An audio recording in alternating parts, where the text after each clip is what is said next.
선거 얘기로 지난 시간에 저런 얘기를 했었어요.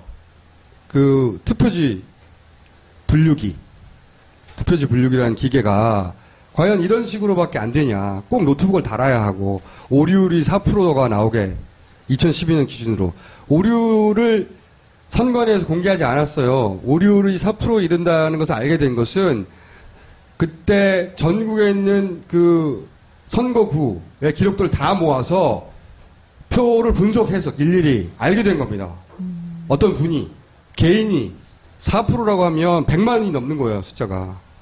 엄청나게 많은 숫자가 그 투표지 분류기에서 정상적으로 분류되지 않고 미분류표로 나온 거예요. 근데 그렇게 높아야 하느냐? 이 기계는 사실 완전히 새로 나온 기계도 아니고 원리로 차용한 것 뿐인데, 그리고 이 기계가 이렇게 꼭 노트북이 연결돼야 하느냐? 이렇게 질문을 드렸고, 거기에 또 각 분야의 전문가들 제보 메일 많이 보냈어요. 그렇게 필요 없는 것 같은데, 여러 가지 제보 메일을 많이 보내주셨는데. 근데 그 4% 오류라는 건 선관위도 인정을 하고 있는 부분인 건가요? 선관위가 인정할 필요가 없죠. 왜냐하면 선관위에서 내놓은 당시의 그 기록들 있지 않습니까? 그 기록들을 베이스로 계산을 한 거예요. 일일이. 그래서 이번 6.4 지방선거의 오류율은 얼마가 되는지는 정보공개 요청을 할 생각이에요. 이번에는. 2012년 것 일일이 계산하는 것이고, 이번에는 그러면 얼마인지는 정보공개 요청을 해서 받을 생각입니다. 그런데 이제 저런 얘기를 했었어요. 보안자문회의라는 걸 했다, 우리가. 이 선관위에서. 여기에 정당 추천 인사들도 들어갔고, 그런데 이제 그 프로그램의 소스 코드를 사실은 이걸 쭉 봐야 되는데 전문가들이 사전에 받아서 2시간 동안 그 소스를 검토할 수 있는 사람은 전 세계 아무도 없어요. 근데 이 2시간 동안 잠깐 보여주고 이 기계 운영되는 거 보여주고 보안자문회의 했는데 이의 제기한 사람이 없다. 이게 말이 안 된다. 라고 하였는데 보안자문회의를 알고 보니까 2번을 했어요. 2차 회의, 그러니까 1차 회의가 3월 27일에 있었습니다. 1차 회의 결과, 저는 1차 회의 결과만 보고 여기는 이의 제기한 사람이 없다고 돼 있거든요. 이의 제기 내용이 없어요. 2차 회의가 있었어요. 이때 신형 분류기에 백도어 기능이 있는 레노버 PC를 사용했던 보도에 대한 대책도 1차 회의 때 나왔어요, 한번. 그런데 여기서 답변이 뭐냐면 네트워크 연결이 없어서 해킹 불가능. 백신 프로그램 구입하여 개표 전에 검사 확인. 그리고 의혹 제기한 기자에게 직접 시연에 참여할 것 요청. 이러면서 넘어갔어요, 이게. 말이 안 되는 거죠.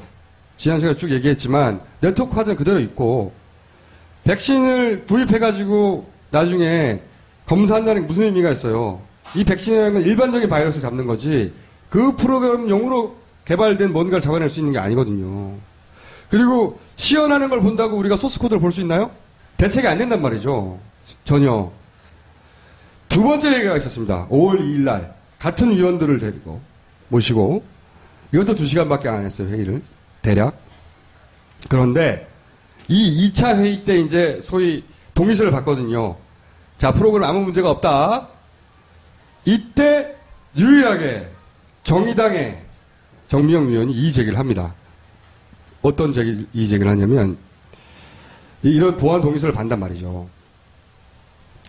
이게 끝나고 나면 보안 동의서 내용을 보면 투표지 운영 프로그램과 보안칙을 검증하여 보안상 이상이 없음을 확인했다.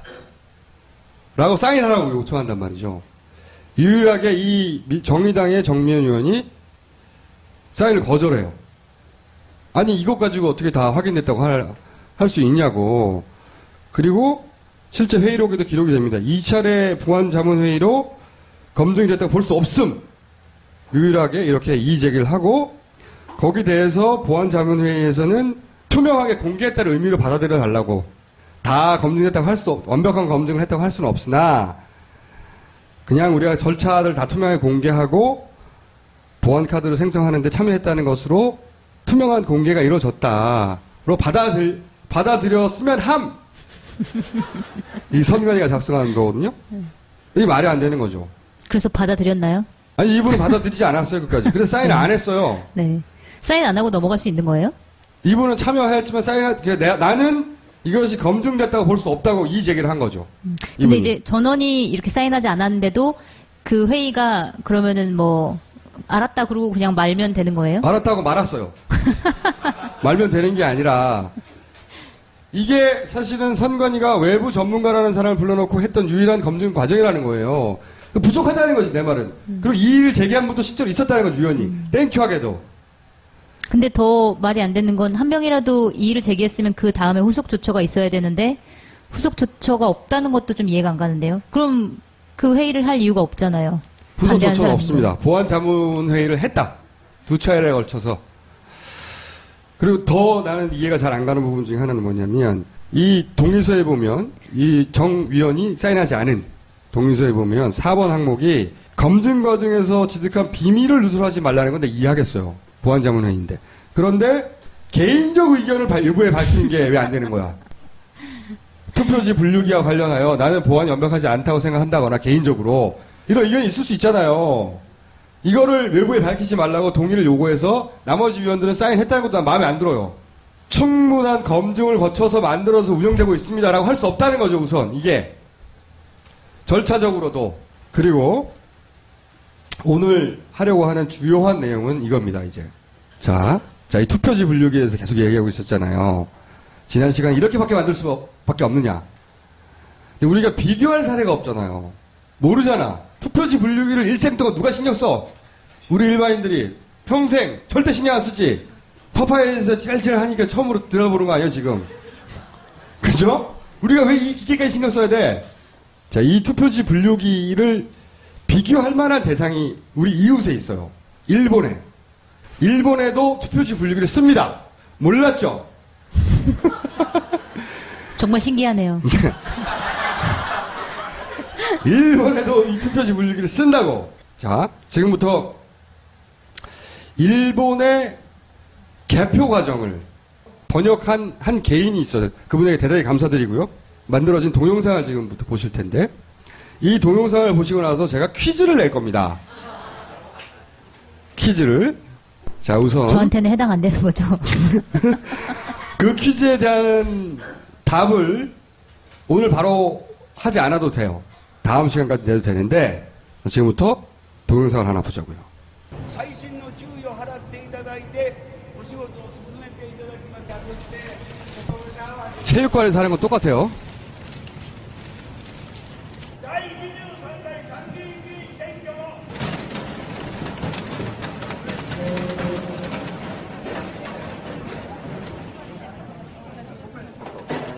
참고로 일본은 우리처럼 도장을 찍는 게 아니라 후보자 이름을 직접 써요, 손으로. 후보자 이름 모르면 투표 못 하는 거야. 그런데 히라가나, 가타카나, 한자 다 인정해요. 손으로 쓰는데. 그리고 후보자의 성만 쓰는 것도 인정해요. 후보자 이름만 쓰는 것도 인정합니다.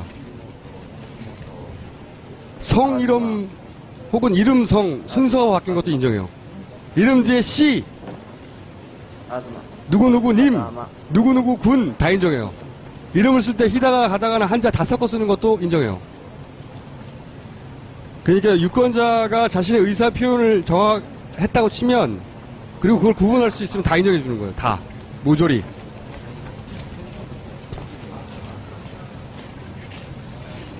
그러니까 엄청나게 사실은 구분하기 힘들죠. 우리는 도장만 팡팡 찍으면 되잖아. 칸만 보면 되잖아요. 여기는 사람마다 필체도 다르고 성이 30만 개래요. 성도 다 다르고 히다가나 가다가나 한자 막 섞어 쓰기도 하고 성만 쓰기도 하고 이름만 쓰기도. 왜냐면 이름만 기억날 수도 있잖아, 후보가. 그래도 다 인정, 유효표로. 누구누구 씨 이름 왜 뭘 썼잖아요. 그것도 인정, 유효표로. 자, 분류기 나왔어요.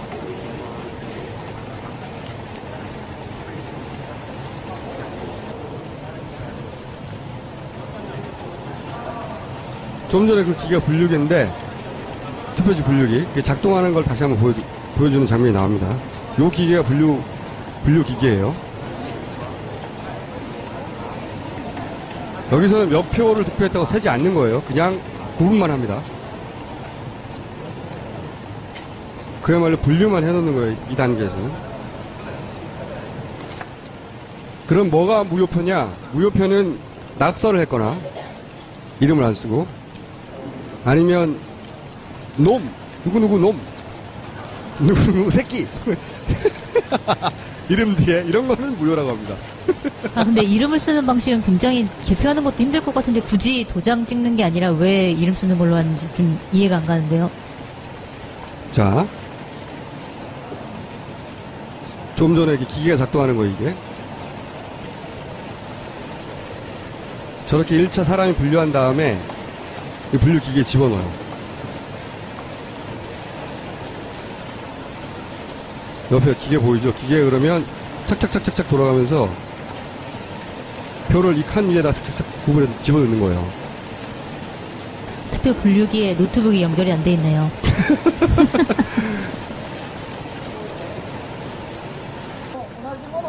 분류기를 거치고 나면 사람이 다시 또 점검을 합니다. 2인 1조로 서로 다른 두 사람이 앉아서 그 표가 제대로 분류되는지 다시 한번 봐요. 후보자 이름을 직접 쓰게 한 것은 아마 그 일본의 선거 전통과 관련 있는 거겠죠. 그 당사자 이름을 직접 알아야 된다거나 기본적으로 누군지 모르고 찍지 않게 하는 이렇게 점검을 하고 나서 이때까지 한 장도 안 세는 거예요. 이게 끝나고 나서 이제 셉니다. 개수기에 100장으로. 이 개수기는 그냥 말로 숫자만 세는 거예요.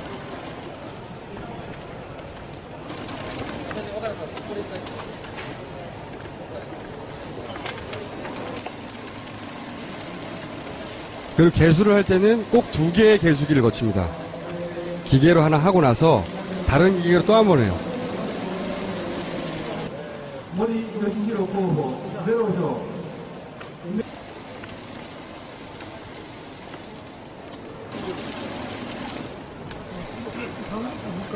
자, 여기까지 보시면 되는데 선거의 개표 절차에 대해서 특별한 관심이 있지 않고서는 이것만 보고는 우리나라하고 어떤 차이점이 있는지 구분하기 쉽지 않아요. 그쵸? 근데 이제 여기서 퀴즈가 나가는 겁니다. 매우 결정적인 2가지 차이점이 있어요. 첫 번째 차이점은 계속 얘기해왔던 투표지 분류기계. 여기에 결정적 차이점이 하나 있는데 그거는 기계를 보지 않았기 때문에 퀴즈를 맞출 수가 없잖아요. 여러분들이. 이 기계예요. 이렇게 생겼어요. 여기에 만약에 후보자가 늘어나면 이 칸수가 계속 늘어나는 겁니다. 붙어서. 이 기계에 관한 것은 어떤 차이점이 있는지는 제가 다음 시간에 꼼꼼하게 알려드릴게요. 이 기계가 참고로 우리나라처럼 규격 도장을 규격 그 투표 용지에 있는 게 분류하는 게 아니라 용지에 있는 걸 분류하는 게 아니라 이 기계는 손으로 사람이 쓴 거를 게다가 히라가나 가다가나 한자 다 섞여 있고 어떤 거는 성만 어떤 거는 이름만 어떤 건 성 이름 어떤 건 이름성 어떤 거는 시가 붙어 있고 이런 걸 다 유효표로 분류해내요. 유효표로. 우리나라 분류기하고는 비교할 수 없을 정도로 어려운 작업을 하는 거예요. 그런데 이 기계의 오류율이 우리나라 기계의 오류율과 비슷합니다. 이게 말이 되나요? 우리나라는 도장 뽕 찍은 거를 여기 찍었나 저기 찍었나를 구분하는 거예요. 이 기계는 사람이 손으로 쓴 걸 일일이 분류하는 거고요. 오류율이 비슷하다니까? 여기서 오류로 잡아내는 것은 이게가 도저히 읽을 수 없는 글씨 같은 거 있죠. 혹은 뒤에 쓴 거, 종이에. 그런 거를 무효표로 걸러내는 거예요. 도저히 사람의 눈으로도 기계로도 구분이 안 되는 악필이거나 아니면 이상한 글씨, 낙서를 했다거나 그런 거를 분류해내는 건데 그 오류율이 우리나라 기계하고 비슷하다니까요. 이게 말도 안 된다고 생각하는데 참고로 우리나라 투표 용지를 보여주고 이 기계를 만든 회사에 물어봤어요. 물어봤다니까. 그랬더니 뭐라고 대답하던가요? 그래서 오류율이 얼마나 나올 것 같냐고. 제로! 아니 이게 너무 간단한 거기 때문에 기술적으로 관점에서 보자면 다음 시간에 자세히 알려드릴게요. 그러면서 파파이스로 써가지고 집어넣어 봤어요 우리가. 인터넷에서 찾아본 게 아니고요. 직접 확인해. 이 파파이스인가 안 보여 이거? 증거물로 보여주는 거예요. 직접 이 기계를 테스트해 봤다고. 이 분류기의 차이점에 대해서는 다음 시간에 자세히 알려드리겠고, 오늘의 퀴즈는 뭐냐면, 나머지 하나의 결정적인 차이점은 이 절차상의 차이점이 하나 있어요.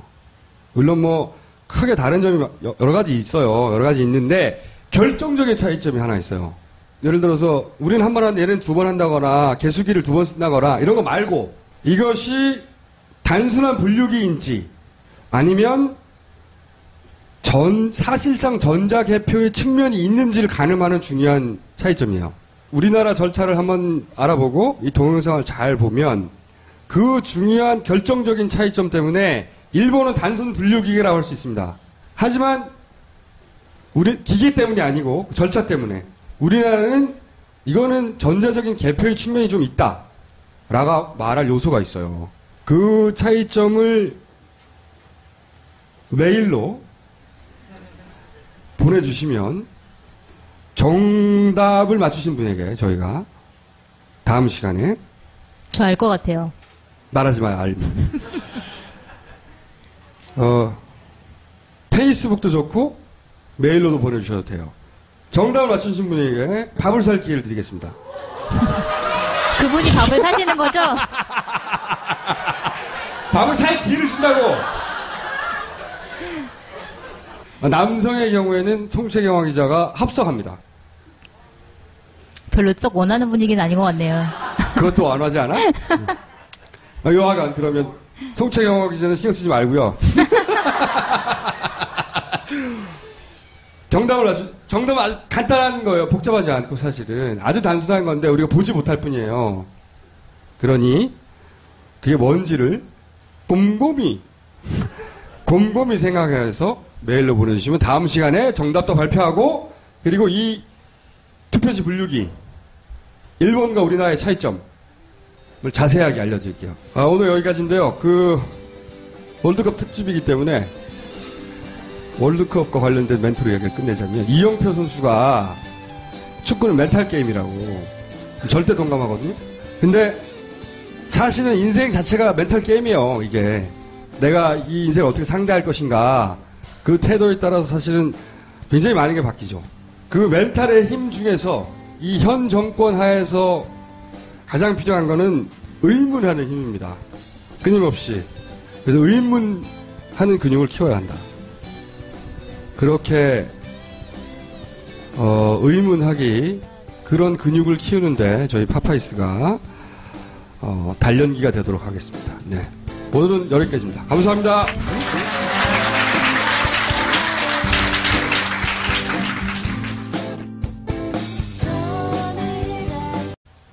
보안 동의서 내용을 보면 투표지 운영 프로그램과 보안책을 검증하여 보안상 이상이 없음을 확인했다 라고 사인하라고 요청한단 말이죠. 유일하게 이 정의당의 정미연 의원이 사인을 거절해요. 아니 이것 가지고 어떻게 다 확인됐다고 할 수 있냐고. 그리고 실제 회의록에도 기록이 됩니다. 2차례 보안자문회의로 검증이 됐다고 볼 수 없음. 유일하게 이렇게 이의제기를 하고, 거기에 대해서 보안자문회의에서는 투명하게 공개했다는 의미로 받아들여 달라고. 다 검증됐다고 완벽한 검증을 했다고 할 수는 없으나, 그냥 우리가 절차들 다 투명하게 공개하고, 보안카드를 생성하는데 참여했다는 것으로 투명한 공개가 이루어졌다로 받아들였으면 함! 이 선관위가 작성한 거거든요? 이게 말이 안 되는 거죠. 그래서 받아들였나요? 아니, 이분은 받아들이지 않았어요, 끝까지. 그래서 사인 안 했어요. 네. 사인 안 하고 넘어갈 수 있는 거예요? 이분은 참여했지만 나는 이것이 검증됐다고 볼 수 없다고 이 제기를 한 거죠. 근데 이제 전원이 이렇게 사인하지 않았는데도 그 회의가 그러면은 뭐 알았다 그러고 그냥 말면 되는 거예요? 알았다고 말았어요. 걱정할 필요가 없죠. 왜냐하면 선관위에서 내놓은 당시의 그 기록들 있지 않습니까? 그 기록들을 베이스로 계산을 한 거예요. 일일이. 그래서 이번 6.4 지방선거의 오류는 얼마가 되는지는 정보공구 요청을 할 생각이에요. 이번에는. 2012년 것 일일이 계산하는 것이고, 이번에는 그러면 얼마인지는 정보공구 요청을 해서 받을 생각입니다. 그런데 이제 저런 얘기를 했었어요. 보안자문회의라는 걸 했다, 우리가. 이 선관위에서. 여기에 이제 정당 추천 인사들도 들어갔고, 그런데 이제 그 프로그램의 소스 코드를 사실은 이걸 쭉 봐야 되는데 전문가들이 사전에 받아서 2시간 동안 그 소스를 검토할 수 있는 사람은 전 세계 아무도 없어요. 근데 이 2시간 동안 잠깐 보여주고 이 기계 운영되는 거 보여주고 보안자문회의 했는데 이의 제기한 사람이 없다. 이게 말이 안 된다. 라고 하였는데 보안자문회의를 알고 보니까 2번을 했어요. 2차 회의, 그러니까 1차 회의가 3월 27일에 있었습니다. 1차 회의 결과, 저는 1차 회의 결과만 보고 여기는 이의 제기한 사람이 없다고 돼 있거든요. 이의 제기 내용이 없어요. 2차 회의가 있었어요. 이때 말면 되는 게 아니라 이게 사실은 선관위가 외부 전문가라는 사람을 불러놓고 했던 유일한 검증 과정이라는 거예요. 부족하다는 거지, 내 말은. 그리고 이의를 제기한 분도 실제로 있었다는 거죠, 위원이. 땡큐하게도. 근데 더 말이 안 되는 건 한 명이라도 이의를 제기했으면 그 다음에 후속 조처가 있어야 되는데 후속 조처가 없다는 것도 좀 이해가 안 가는데요. 그럼 그 회의를 할 이유가 없잖아요. 후속 반대하는 조처는 사람이. 없습니다. 보안자문회의를 했다. 2차례에 걸쳐서. 그리고 더 나는 이해가 잘 안 가는 부분 중에 하나는 뭐냐면 이 동의서에 보면 이 정 위원이 사인하지 않은 동의서에 보면 4번 항목이 검증 과정에서 취득한 비밀을 누설하지 말라는 건데 이해하겠어요. 보안자문회의인데. 그런데 개인적 의견을 일부에 밝히는 게 왜 안 되는 거야? 투표지 분류기와 관련하여 나는 보안이 완벽하지 않다고 생각한다거나 개인적으로 이런 의견이 있을 수 있잖아요. 이거를 외부에 밝히지 말라고 동의를 요구해서 나머지 위원들은 사인했다는 것도 난 마음에 안 들어요. 충분한 검증을 거쳐서 만들어서 운영되고 있습니다라고 할 수 없다는 거죠, 우선. 이게. 절차적으로도. 그리고 오늘 하려고 하는 주요한 내용은 이겁니다, 이제. 자, 이 투표지 분류기에 대해서 계속. 신형 분류기에 백도어 기능이 있는 레노버 PC를 사용했던 보도에 대한 대책도 1차 회의 때 나왔어요, 한번. 그런데 여기서 답변이 뭐냐면 네트워크 연결이 없어서 해킹 불가능. 백신 프로그램 구입하여 개표 전에 검사 확인. 그리고 의혹 제기한 기자에게 직접 시연에 참여할 것 요청. 이러면서 넘어갔어요, 이게. 이게 말이 안 되는 거죠. 지난 시간에 쭉 얘기했지만 네트워크 카드는 그대로 있고 백신을 구입해가지고 나중에 검사한다는 게 무슨 의미가 있어요. 이 백신이라는 건 일반적인 바이러스를 잡는 거지 그 프로그램용으로 개발된 뭔가를 잡아낼 수 있는 게 아니거든요. 그리고 시연하는 걸 본다고 우리가 소스 코드를 볼 수 있나요? 대책이 안 된단 말이죠. 전혀. 두 번째 얘기가 있었습니다. 5월 2일 날 같은 위원들을 데리고 모시고 이것도 2시간밖에 안 했어요, 회의를. 대략. 그런데 이 2차 회의 때 이제 소위 동의서를 받거든요. 자, 프로그램 아무 문제가 없다. 이때 유일하게 정의당의 정미영 위원이 이의 제기를 합니다. 어떤 이의 제기를 하냐면 이런 보안 동의서를 받단 말이죠. 이거 끝나고 나면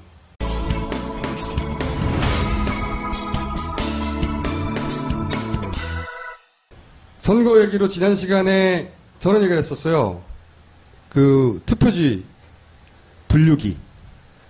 분류기라는 기계가 과연 이런 식으로밖에 안 되냐. 꼭 노트북을 달아야 하고 오류율이 4%가 나오게 2012년 기준으로 오류를 선관위에서 공개하지 않았어요. 오류율이 4% 이른다는 것을 알게 된 것은 그때 전국에 있는 그 선거구의 기록들을 다 모아서 표를 분석해서 일일이 알게 된 겁니다. 어떤 분이, 개인이 4%라고 하면 100만이 넘는 거예요, 숫자가. 엄청나게 많은 숫자가 그 투표지 분류기에서 정상적으로 분류되지 않고 미분류표로 나온 거예요. 근데 그렇게 높아야 하느냐? 이 기계는 사실 완전히 새로 나온 기계도 아니고 원리를 차용한 것 뿐인데, 그리고 이 기계가 이렇게 꼭 노트북이 연결돼야 하느냐? 이렇게 질문을 드렸고, 거기에 또 각 분야의 전문가들 제보 메일 많이 보냈어요. 그렇게 필요 없는 것 같은데, 여러 가지 제보 메일을 많이 보내주셨는데. 근데 그 4% 오류라는 건 선관위도 인정을 하고 있는 부분인 건가요? 선관위가